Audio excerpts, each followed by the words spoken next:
Hey guys, welcome to MadTech. Today we'll be learning how to add to and from on the Google Maps, or choose the location and the destination on Google Maps manually.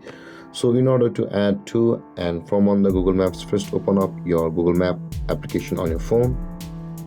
And on this interface guys, after we have opened your Google Maps, you can see there is a blue button with the arrow icon at the bottom right corner of the screen.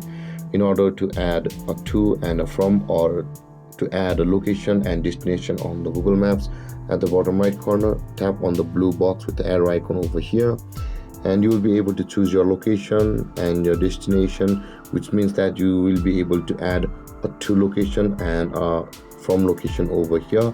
And that being said guys, in order to choose your location, type in your location, and this was the from. And in order to add the to or the destination, tap on choose destination, and let's go for another location and search for it. By doing this guys, your location and destination will be added manually, and you will be able to search like this. And that being said guys, this is how to add to and from on the Google Maps, or use the destination and location manually on Google Map.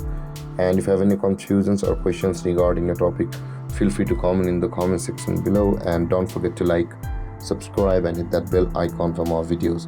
Thank you for watching guys. Peace.